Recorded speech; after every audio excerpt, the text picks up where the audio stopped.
بسم الله الرحمن الرحيم وصلى الله تعالى على خير خلقه سيدنا ونبينا ومولانا محمد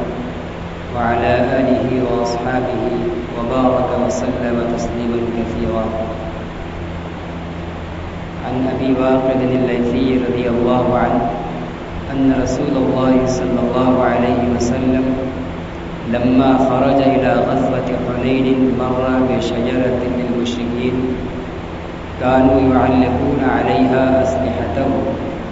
يقال لها ذات أنواط، فقالوا يا رسول الله اجعل لنا ذات أنواط كما لهم ذات أنواط. فقال رسول الله صلى الله عليه وسلم سبحان الله، هذا كما قال قوم موسى اجعل لنا إلها كما لهم آلهة، والذي نفسي بيده لتركبن سنن من كان قبلكم. رواه الترمذی. حضرت ابو واقد لیثی رضی اللہ تعالیٰ عنہ سے روایت ہے کہ رسول اللہ صلی اللہ علیہ وسلم جب غزوہ حنین کی طرف نکلے تو مشرکین کے درخت کے پاس سے گزر ہوا، جس درخت پر مشرکین اپنے ہتھیاروں کو لٹکاتے تھے، جس کو ذات انواط کہا جاتا تھا.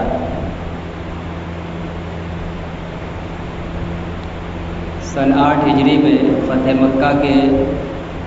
چند ہی دنوں کے بعد قبیلہ حوازن اور بنو ثقیف سے معرکہ پیش آیا تھا. ادھر مسلمان مکہ فتح کر کے مکہ کے اندر جمع تھے، ادھر دو دشمن اسلام قبیلہ حوازن اور بنو ثقیف نے یہ ارادہ کیا کہ مسلمان فتح مکہ کے اندر مصروف ہیں، ہم لوگ تیاری کر کے اچانک ان کے اوپر حملہ کر دیں. نبی کریم صلی اللہ علیہ وسلم کو اس کی اطلاع ہو گئی. آپ نے ایک صحابی کو تحقیق کے لیے بھیجا تو یہ بات صحیح ثابت ہوئی کہ واقعی انہوں نے مکہ مکرمہ کے اوپر ہم مسلمانوں کے اوپر حملہ کرنے کا ارادہ کر لیا ہے، پوری تیاری کر لی ہے، اور وہ اپنے قبیلوں سے اپنے تمام بوڑھوں، بچوں اور عورتوں اور جانوروں سمیت نکل پڑے ہیں تاکہ کوئی اپنے کسی سامان کی وجہ سے واپسی کا خیال بھی نہ لا سکے. جس کے پاس جتنے جانور تھے وہ سب لے کر چلیں، عورتیں بھی ساتھ میں لے کر چلیں، بچے بھی ساتھ میں لے کر چلیں، کہیں ان چیزوں کا راستے میں خیال آئے اور واپس نہ ہو جائیں. اس لیے اس مضبوط تیاری کے ساتھ وہ لوگ نکل پڑے ہیں. چنانچہ نبی اکرم صلی اللہ علیہ وسلم نے ان سے مقابلہ کرنے کے لیے ارادہ فرمایا اور 12,000 مسلمانوں کے ساتھ ان کے مقابلہ کے لیے نکلے. 10,000 تو فتح مکہ کے غزوے میں فتح کرنے کے لیے جو مسلمان مدینہ سے آئے تھے، جو پرانے مسلمان تھے، اور فتح مکہ کے بعد 2,000 جو نئے مسلمان ہوئے تھے وہ بھی شامل ہوئے. اس طرح کل 12,000 لوگ تھے. یہ وہی غزوہ ہے جہاں جب مسلمانوں کی قبیلہ حوازن اور بنو ثقیف سے مٹبھیڑ ہوئی، مقابلہ ہوا، آمنا سامنا ہوئی، تو بعض مسلمان جو توحید اور ایمان کے ابھی کامل درجے پر نہیں پہنچے تھے، جو نئے مسلمان تھے، فخر کے طور پر ان کے منہ سے جملہ نکل گیا کہ کل تو ہم بدر و حنین کے اندر بڑی کم تعداد میں تھے تو غالب آ گئے، آج ہم اتنی بڑی تعداد میں ہیں، بھلا ہم پر کون غالب آ سکتا ہے. ان کا یہ فخریہ جملہ اللہ تعالیٰ کو ناگوار ہوا اور ابتداءً ہی پاسا پلٹ گیا، اور ایسا اچانک طریقے سے حوازن اور ثقیف والوں نے حملہ کیا کہ یہ 2,000 نئے مسلمانوں کے تو پیر فوراً اکھڑ گئے اور یہ بھاگنا شروع ہو گئے. اور جب مجمع میں چند افراد بھاگنا شروع ہوتے ہیں تو دوسرے لوگوں کے بھی قدم اکھڑ جاتے ہیں. اس طرح جو 10,000 مہاجرین و انصار تھے ان کے بھی قدم اکھڑ گئے اور وہ دائیں بائیں بھاگنے لگے. لیکن اس موقع پر رسول اللہ صلی اللہ علیہ وسلم اپنی سواری کے ساتھ پوری طاقت و ہمت کے ساتھ ڈٹے رہے اور مسلسل دشمن کی طرف دھستے چلے جا رہے تھے۔ یہ منظر دیکھ کر آپ نے دائیں مہاجرین کو اور بائیں انصار کو آواز لگائی۔ یہ آواز سن کر ان کے حوصلے بندھے اور آپ صلی اللہ علیہ وسلم کے چچا حضرت عباس پاس میں موجود تھے۔ ان کی آواز چونکہ بہت بلند تھی اس لیے ان کو بھی نعرہ لگانے کا حکم دیا کہ آپ مہاجرین و انصار کو پکاریں۔ چنانچہ پکارا گیا، وہ لوگ واپس آئے اور پھر بالآخر غزوہ حنین فتح ہو گیا۔ تو اسی غزوہ حنین کے موقع پر جب آپ گزر رہے تھے تو آپ کا گزر راستے میں ایک درخت کے پاس سے ہوا۔ راستے میں ایک درخت تھا جس کا نام مشرکین نے ذات انوار رکھا ہوا تھا۔ وہ اس درخت کی تعظیم کرتے تھے۔ اس درخت کے پاس اس کی طرف چہرہ رخ کر کے بیٹھتے تھے، پیٹھ اس کی طرف کر کے نہیں بیٹھتے تھے، اس کے آگے جھکتے تھے اور آرام کرنے کے لیے اس جگہ پر جب اترتے تھے تو اپنے ہتھیاروں کو اسی درخت کے اوپر لٹکا دیتے تھے۔ اس وقت جو آپ کے ساتھ 2000 نئے مسلمان تھے جنہوں نے ابھی ایمان اور توحید کو مکمل طور پر سیکھا نہیں تھا اور موقع بھی ابھی اتنا نہیں ملا تھا، انہوں نے جب یہ چیز دیکھی تو رسول اللہ صلی اللہ علیہ وسلم سے کہا کہ آپ ہمارے لیے بھی ذات انواد نامی ایک درخت بنا دیجیے، جیسا کہ ان مشرکین کے لیے ذات انواد ہے۔ جیسے ان کا ایک درخت ہے ویسے ہی ہمارا بھی ایک درخت ہو، ہم بھی اس کی تعظیم کریں، ہم بھی ضرورت کے موقع پر اپنے ہتھیاروں کو وہیں لٹکائیں۔ تو آپ صلی اللہ علیہ وسلم نے ان کے اس مطالبے کے اوپر بڑے تعجب کا اظہار فرمایا۔ سبحان اللہ، یہ کلمہ عربی کے اندر کسی بات پر حیرت اور تعجب کے موقع پر بولا جاتا ہے۔ تو ان کے اس مطالبے پر کہ اسلام میں داخل ہونے کے بعد بھی ابھی مشرکین کے عمل کا اور ان کے نقش قدم پر چلنے کا یہ مطالبہ کر رہے ہیں، بڑی حیرت و تعجب کا آپ نے اظہار فرمایا اور کہا کہ ھذا کما قال قوم موسیٰ، یہ تو ایسے ہی ہو گیا جیسے موسیٰ علیہ السلام کی قوم نے موسیٰ سے کہا تھا اجعل لنا الہا کما لہم آلہہ، آپ ہمارے لیے بھی ایک خدا بنا دیجئے جیسا کہ ان فرعونیوں کا ایک خدا ہے۔ بنی اسرائیل کے علاوہ جو دوسری قوم غیر اللہ کی بتوں کی پوجا کرتی تھی تو بنی اسرائیل نے موسیٰ علیہ السلام سے کہا کہ ہمارے لیے بھی ایک خدا بنائیے، ایک معبود بنائیے جس کی ہم پرستش کریں جیسے یہ لوگ کرتے ہیں، ان کا خدا ہے۔ تو یہ ایسے ہی ہو گیا کہ ایسے ہی یہ لوگ بھی کہہ رہے ہیں، مشرکین جو ایک بے جان درخت کے ساتھ عقیدت کا اور اس کے ساتھ تعظیم کا معاملہ کر رہے ہیں، تو بالکل قوم موسیٰ کی طرح تم لوگ بھی وہی مطالبہ کر رہے ہو کہ ایک ایسا ہی درخت ہمارا بھی بنا دیجیے۔ والذی نفسی بیدہ لترکبن سنن من کان قبلکم، آگے آپ صلی اللہ علیہ وسلم کو جب مسلمانوں کے اس مطالبے پر حیرت ہوئی اور تعجب ہوا اور موسیٰ علیہ السلام کی قوم کا حال بطور مثال کے ذکر فرمایا تو ساتھ ہی ساتھ آگے ایک اور بات فرما دی، اپنی حیرانی کا اور اپنی بے چینی کا اظہار فرما دیا کہ مجھے اپنی امت پر اس بات کا خدشہ ہے، اس بات سے بے اطمینانی ہے کہ وہ ایسے ہی دوسرے لوگوں کی چیزوں کو دیکھ کر متاثر ہوتے ہوتے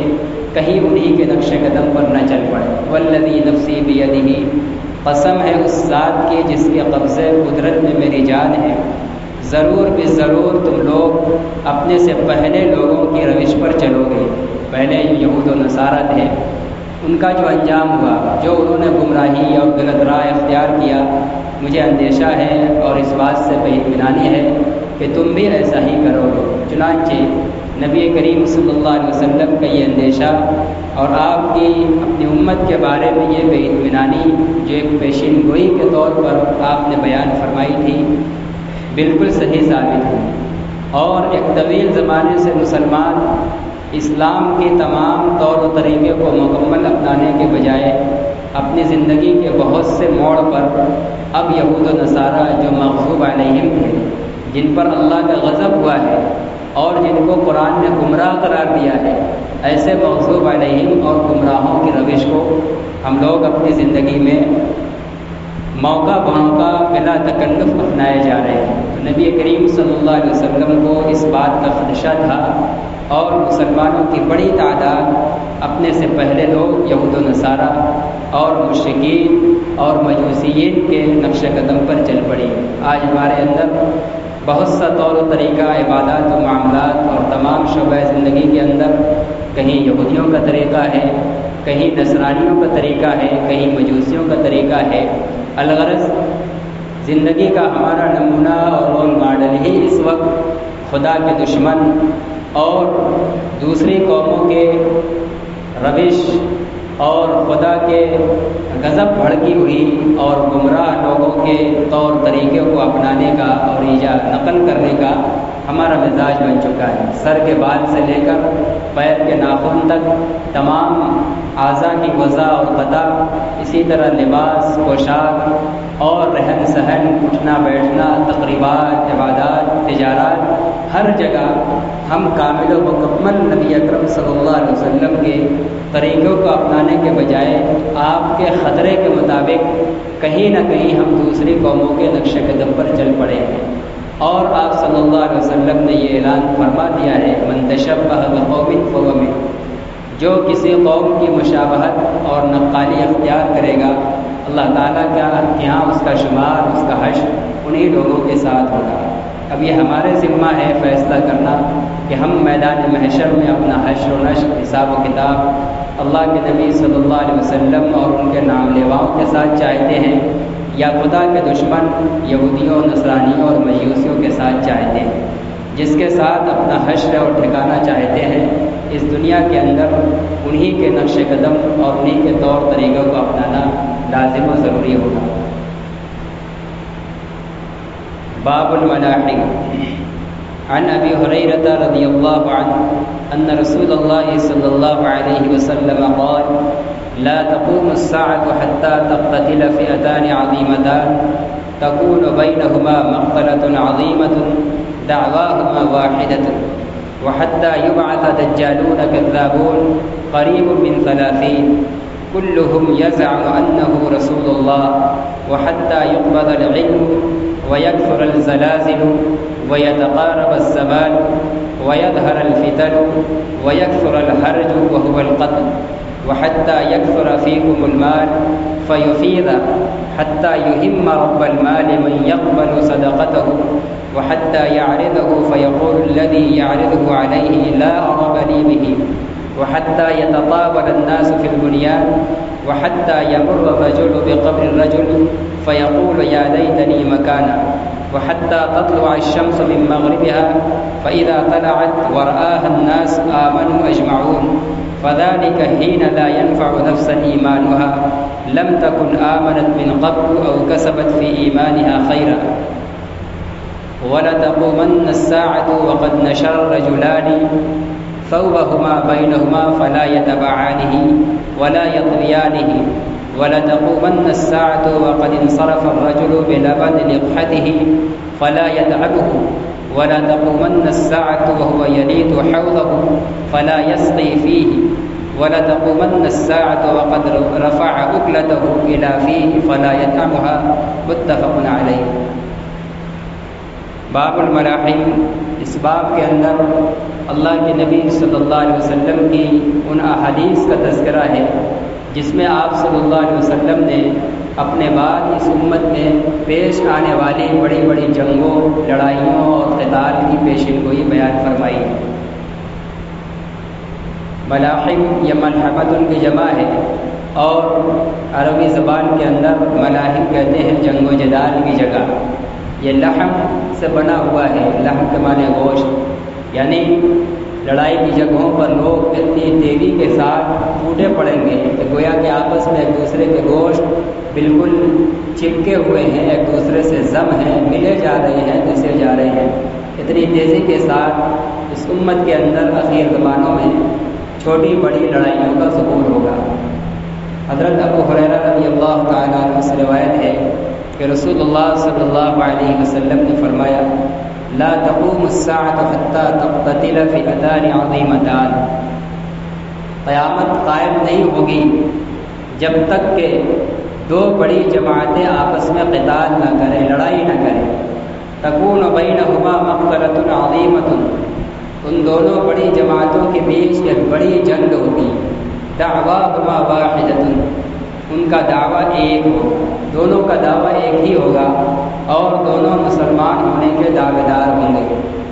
لیکن قیامت سے پہلے کہہ رہے ہیں کہ مسلمانوں کی دو بڑی جماعتیں آپس میں بڑی خون ریزی اور بڑی لڑائی ہوگی،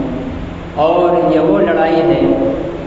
جو سیدنا علی بن ابی طالب اور حضرت امیر معاویہ رضی اللہ تعالیٰ عنہ اور ان کی جماعت کے درمیان ہے۔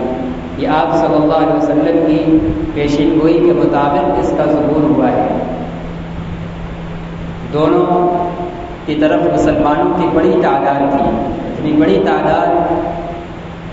دور دور تک مسلمانوں کے دو گھروں کے اندر ابھی ایسی نہیں ہوئی تھی، تو دو گھروں کے اندر بڑھ گئے اور جنگ و جدال کی نوبت آ گئی۔ تو آپ صلی اللہ علیہ وسلم نے ہی فرمایا تھا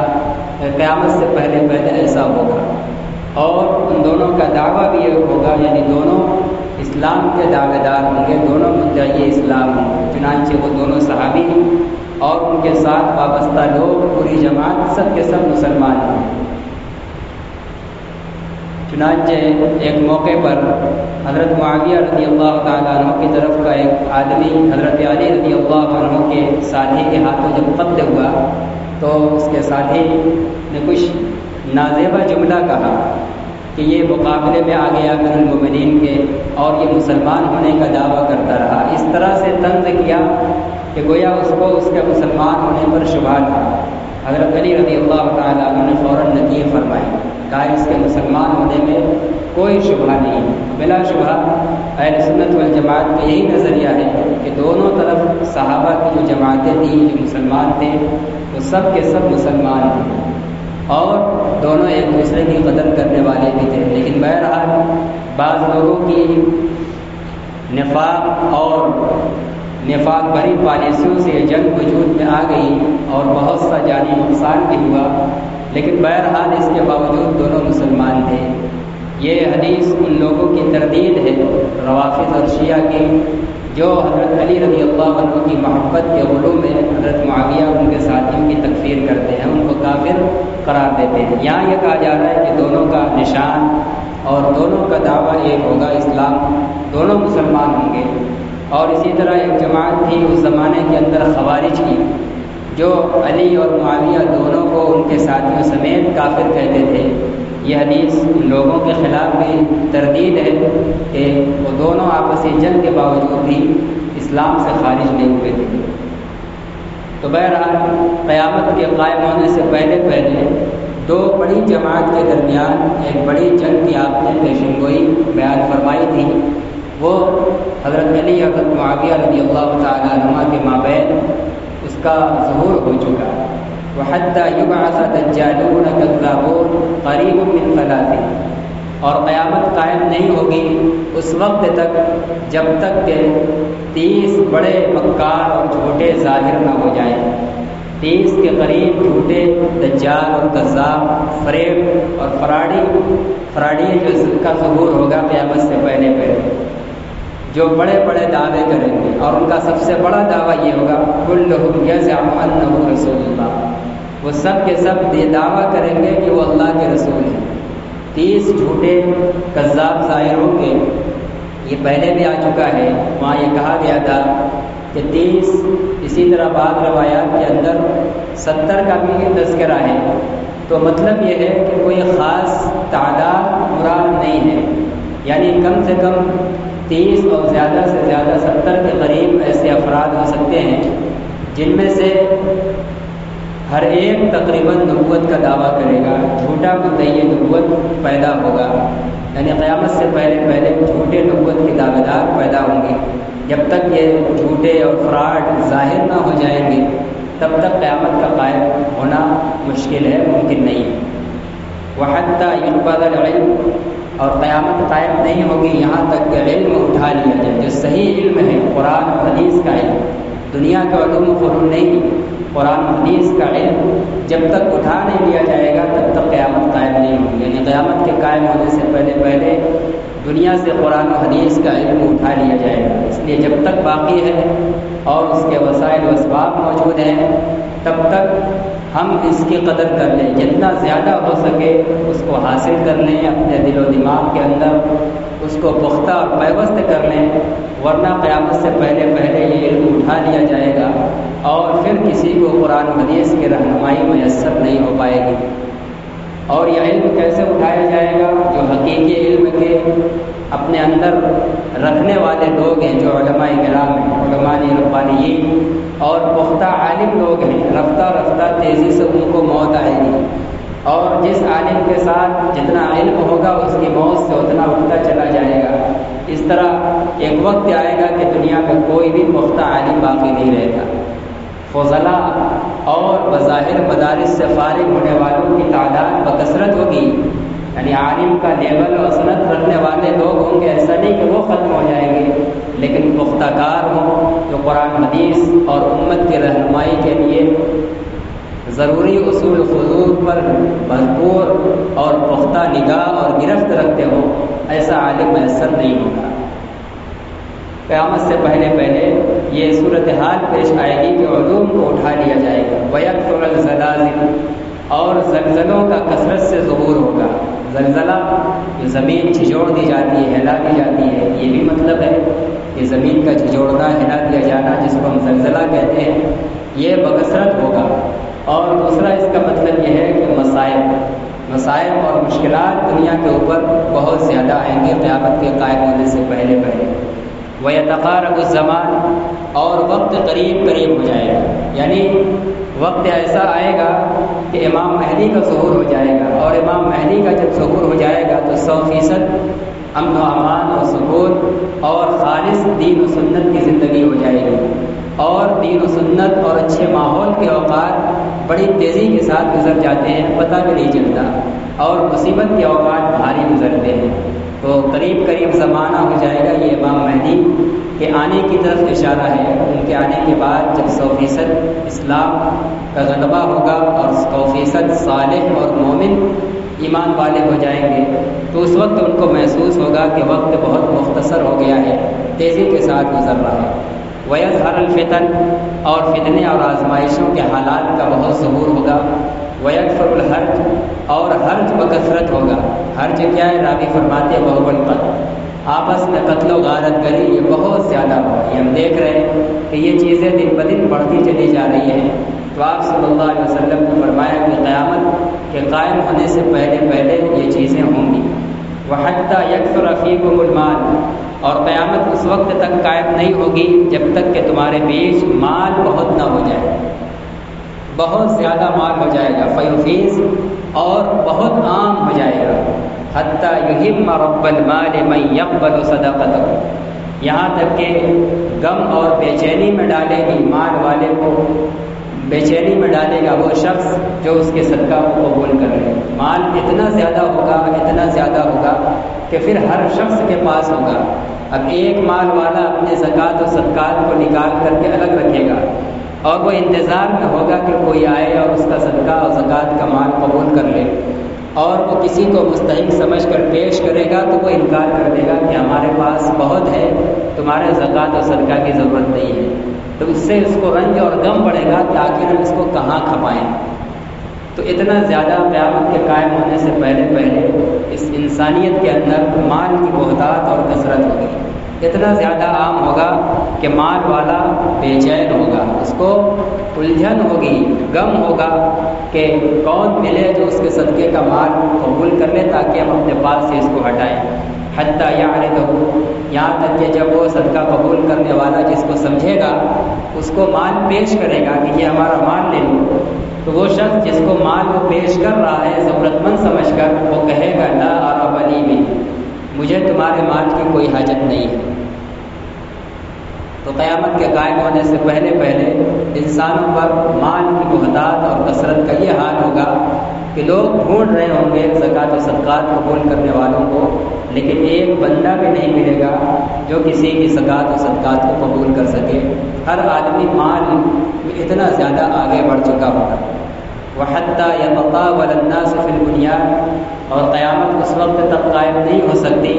جب تک کہ لوگ عمارتوں میں ایک دوسرے سے فخر میں مقابلہ نہ کریں۔ لوگ ضرورت اور کام کی بنیاد پر نہیں بلکہ دکھلاوا اور اپنی شان و شوکت ظاہر کرنے کے لیے خوب بڑی بڑی اور عالی شان، ضرورت سے زیادہ اونچی خوب بلڈنگیں بنائیں گے۔ مقصد ضرورت نہیں ہوگا، کوئی کارخانہ نہیں ہوگا، کوئی اپنا دینی کام نہیں ہوگا، یا کسی کو کسی بے ٹھکانہ کو بسانا نہیں ہوگا، بلکہ صرف اپنی دولت اور شان و شوکت کا اظہار ہوگا قیامت کے قائم ہونے سے پہلے پہلے۔ فرماتے ہیں کہ یہ صورتحال ہوگی کہ لوگ فخر کے لیے اور شان و شوکت کے لیے ایک دوسرے سے بلڈنگیں بنانے میں مقابلہ کریں گے، جیسا کہ اس زمانے کے اندر اس نشانی کا بہرحال ظہور ہو رہا ہے اور ہو چکا ہے۔ وَحَتَّى يَمُرَّ الرَّجُلُ بِقَبْرِ الرَّجُلِ، اور ایک آدمی دوسرے مردے کی قبر کے پاس سے گزرے گا اور وہ کہے گا یا لیتنی مکان، کاش کہ میں اس کی جگہ ہوتا۔ دو وجہ ہوگی اس کے کہنے کی، یا تو اتنا زیادہ وہ مصیبت میں مبتلا ہوگا کہ عاجز آ کر کہے گا کہ کاش یہ جو قبر میں پڑا ہے اس سے پہلے میں چلا جاتا، اس کی جگہ میں ہوتا۔ اور دوسرے وہ لوگ بھی کہیں گے جو دین و شریعت پر عمل کرنا چاہتے ہیں لیکن دین کے تعلق سے آزمائشیں اور فتنے اور ماحول اتنے خراب ہیں کہ عافیت کے ساتھ دین پر عمل کرنا مشکل ہو رہا ہے، تو وہ لوگ تمنا کریں گے کہ کاش اس مردے سے پہلے ہم ہی لوگ چلے جاتے اور دین کے پر عمل کرنے کے حوالے سے یہ دن نہ دیکھنا پڑتا۔ تو یہ وقت بھی آئے گا کہ لوگ دفن ہوئے مردے کے پاس سے جب گزریں گے تو یہ تمنا کریں گے کہ کاش اس سے پہلے میں یہاں آ کر دفن ہو چکا ہوتا۔ وَحَتَّى تَطْلُعَ الشَّمْسُ مِنَ الْمَغْرِبِهَا، اور قیامت اس وقت تک قائم نہیں ہو سکتی جب تک کہ سورج مغرب سے طلوع نہ ہو جائے۔ ابھی مشرق سے طلوع ہو رہا ہے، مغرب میں ڈوب رہا ہے، لیکن قیامت کے قائم ہونے سے پہلے پہلے سورج مغرب سے طلوع ہوگا۔ فَإِذَا طَلَعَتْ، کہہ رہے ایک دن اچانک سورج مغرب سے طلوع ہوگا، وَرَآهَا النَّاسُ، اور سارے لوگ اس کو دیکھیں گے بھی، آمنوا، دیکھتے ہی آمنوا اجمعون، پوری انسانیت ایمان لے آئے گی۔ جو کافر ہیں وہ ایمان لے آئیں گے، اسی طرح جو گناہگار مسلمان ہیں وہ توبہ کر لیں گے، سب ایمان اور توبہ چلہ میں لگ جائیں گے۔ لیکن فرمان فَذَلِكَ حِينَ لَا يَنفَعُ نَفْسًا ایمانُهَا، لیکن یہ وہ وقت ہوگا کہ جس وقت میں کسی کو اس کا ایمان نفع نہیں دے گا۔ لم تکن آمنت من قبل، جو اس سے پہلے اب تک مومن نہیں تھے، سورج کے مغرب سے طلوع ہونے کے بعد کسی کا ایمان نافع نہیں ہوگا، وہ ایمان معتبر نہیں ہوگا، وہ اس کو جہنم سے چھٹکارا نہیں دلا پائے گا۔ او کسبت فی ایمانہا خیرا، یا کسی کو اس کی نیکی نفع نہیں دے گی جس نے اپنے ایمان کی حالت میں کوئی خیر اور بھلائی کی، جس نے سورج کے نکلنے سے پہلے اگر جو مسلمان ہے لیکن زندگی گناہ کی گزار رہا ہے اور سورج مغرب سے نکلنے سے پہلے پہلے اس نے توبہ استغفار نہیں کیا اور نیکی کی طرف قدم نہیں بڑھایا، تو اب سورج مغرب سے نکلنے کے بعد گناہگار مسلمانوں کی توبہ قبول نہیں ہوگی۔ اب وہ جس حال میں ہیں اسی حال پر مریں گے اور وہی ان کے ساتھ حشر والا معاملہ ہوگا، یعنی امتحان ان کو ان کے گناہوں کی سزا جہنم میں ڈال کر دی جائے گی، توبہ ان کو کام نہیں دے گی۔ تو سورج کے مغرب سے نکلنے سے پہلے پہلے تک وقت ہے، ہم گناہگار مسلمانوں کے لیے توبہ کی قبولیت کا وقت ہے، اور عام کافروں کے لیے کلمہ پڑھ کر ایمان میں داخل ہونے کا وقت ہے۔ ورنہ جب قیامت کے قائم ہونے سے پہلے پہلے سورج مغرب سے طلوع ہو جائے گا تو نہ کافروں کو ایمان لانا نفع دے گا، سب ایمان لائیں گے دیکھ کر، لیکن ان کا ایمان ان کو کام نہیں آئے گا۔ اور گناہگار مسلمان بھی توبہ کر لیں گے کہ بس اب توبہ کر لو، اب تو قیامت آنے ہی والی ہے، دنیا ختم ہونے والی ہے، لیکن گناہگار مسلمانوں کی توبہ سورج کے مغرب سے نکلنے کے بعد کام نہیں آئے گی۔ وَلَتَقُومَنَّ السَّاعَةُ وَقَدْ نَشَرَ رَجُلَانِ ثَوْبَهُمَا، اور فرماتے ہیں کہ اور ضرور بے ضرور قیامت قائم ہوگی اس حال میں کہ دو آدمیوں نے اپنے کپڑے پھیلائے ہوں گے آپس میں، ان کو بیع کر ان کی خرید و فروخت کرنے کے لیے، لیکن وہ اس کو خرید و فروخت نہیں کر پائیں گے اور اس کو لپیٹ نہیں پائیں گے۔ یعنی قیامت بالکل اچانک قائم ہوگی، پہلے سے کوئی اطلاع دیتے ہوئے نہیں آئے گی، کوئی اس کی نشانی نہیں ہوگی، اتنی قریب اتنی اچانک ہوگی۔ فرما رہے ہیں کہ دو آدمی کپڑے کی خرید و فروخت کر رہے ہوں گے، دکاندار پھیلا کر دکھلا رہا ہوگا اور خریدنے والا دیکھ رہا ہوگا، ابھی وہ طے نہ کر پائے ہوں گے، اپنی بے اور اپنا لین دین طے نہیں کر پائے ہوں گے اور کپڑا لپیٹ کر لین دین نہ کر پائے ہوں گے کہ دفعتاً اچانک قیامت آ جائے گی۔ وَلَتَقُومَنَّ السَّاعَةُ وَقَدْ انصَرَفَ الرَّجُلُ بِلَبَنِ لِحْيَتِهِ، اور ضرور بھی ضرور قیامت قائم ہوگی اس حال میں کہ ایک آدمی اپنی مٹنی کے دودھ کو واپس لے کر لوٹے گا، مٹنی کے باڑے سے دودھ دو کر واپس لوٹے گا کہ گھر چل کر اس کو استعمال کریں گے، تو وہ گھر پہنچ کر اس کو پی نہیں پائے گا، اس سے پہلے قیامت قائم ہو جائے گی۔ یعنی ایک دم اچانک ہوگی، کوئی بڑی علامت نہیں ہوگی کہ آدمی اگر مٹنی کا دودھ دعا ہے تو اس کو پینے کا وقت نصیب ہوگا۔ کپڑا اور یا کوئی بھی سامان تجارت کے لیے پھیلا کر گراہک کو دکھا رہا ہے تو وہ خرید و فروخت مکمل کروائے گا نہیں، بالکل اچانک اسی حال کے اندر قیامت آ جائے گی۔ وَلَا تَقُومَنَّ السَّاعَةُ وَهُوَ يَلِيقُ حَوْضَهُ فَلَا يَسْقِيهِ، اور ضرور بھی ضرور قیامت قائم ہوگی اس حال میں کہ آدمی اپنے حوض کو لیپ رہا ہوگا، حوض کو اس کو رنگ پینٹ کر رہا ہوگا تاکہ پھر اس میں پانی بھرے اور پھر اس کا پانی استعمال کرے۔ فلا یسقی، لیکن وہ اس حوض سے پی نہیں پائے گا، ابھی لیپ بھی رہا ہوگا کہ جائے کہ پانی بھرنے یا پینے کی نوبت آئے اس سے پہلے قیامت قائم ہو جائے گی۔ وَلَتَقُومَنَّ السَّاعَةُ وَقَدْ رَفَعَ أُكْلَتَهُ، اور ضرور بھی ضرور قیامت قائم ہو جائے گی اس حال میں کہ ایک آدمی نے اپنے لقمے کو ہاتھ میں اٹھایا ہوگا، اپنے منہ کی طرف کیا ہوگا، فلا یطعمہ، اور اس کو منہ میں ڈال بھی نہیں پائے گا کہ قیامت قائم ہو جائے گی۔ یعنی ان مثالوں کے دینے کا مطلب اور مقصد یہ ہے کہ قیامت بالکل اچانک آئے گی، اس کی کوئی پہلے سے نشانی اور کوئی علامت نہیں ہوگی کہ اس کو دیکھ کر آدمی تیار کر لے، کوئی کھانا نہ کھایا ہو تو کھانے سے فارغ ہو جائے، کسی کا کوئی سامان پڑا ہو تو اس کو بیچ کر فارغ ہو جائے، اونٹنی اور جانوروں کا دودھ دھوا ہو تو اس کو پینے کے قابل بنا کر پی کر فارغ ہو جائے، ایسا کچھ نہیں ہوگا۔ اتنی اچانک ہوگی کہ آدمی مطمئن ہو کر کھانا کھانے بیٹھا ہوگا اور لقمہ اٹھا کر منہ کی طرف لے جا رہا ہوگا کہ منہ میں رکھنے سے پہلے قیامت قائم ہو جائے گی۔ تو اتنی اچانک قیامت قائم ہوگی، اور قیامت سے پہلے کیا کیا ہوگا اللہ کے نبی صلی اللہ علیہ وسلم نے اس حدیث کے اندر بیان فرما دیا۔ خوب جنگ و جدال ہوگا، علم دین قرآن حدیث کا علم اٹھا لیا جائے گا، زلزلے خوب آئیں گے، وقت سمٹ جائے گا، اسی طرح لڑائیاں قتل و غارت گری خوب ہوگی، مال اتنا زیادہ ہوگا کہ کسی زکوٰۃ دینے والے کی زکوٰۃ قبول کرنے والا کوئی نہیں بچے گا، اور سورج مغرب سے طلوع ہو جائے گا، اور جب سورج مغرب سے طلوع ہو جائے گا تو اس وقت سارے لوگ ایمان لائیں گے، لیکن اب کسی کافر کا ایمان لانا، کسی گناہگار مسلمان کا توبہ کرنا کہ اب آج سے نماز شروع کر دے، اب آج سے گناہ چھوڑ دے، یہ سارا عمل اب اس کو کوئی کام نہیں دے گا۔ سورج مغرب سے طلوع ہونے پر انسان جس حالت میں ہے اسی حالت پر اس کا حشر ہوگا۔ اگر کافر ہے تو ہمیشہ ہمیشہ کا جہنمی ہے، اگر گناہگار مسلمان ہے تو اب توبہ قبول نہیں ہوگی، بلکہ مرنے کے بعد اس کو ابتداءً اپنے گناہوں کی سزا بھگتنے کے لیے جہنم میں جانا پڑے گا۔ توبہ اس کو جہنم سے نجات نہیں دلا پائے گی۔ اس لیے ابھی ہم لوگوں کے پاس وقت ہے، ان میں سے بہت سی علامتیں ظاہر ہو رہی ہیں، وقت بھی چھوٹا ہو رہا ہے، لڑائیاں، ممالک جنگ، قتل و غارت گری بھی خوب ہو رہی ہے،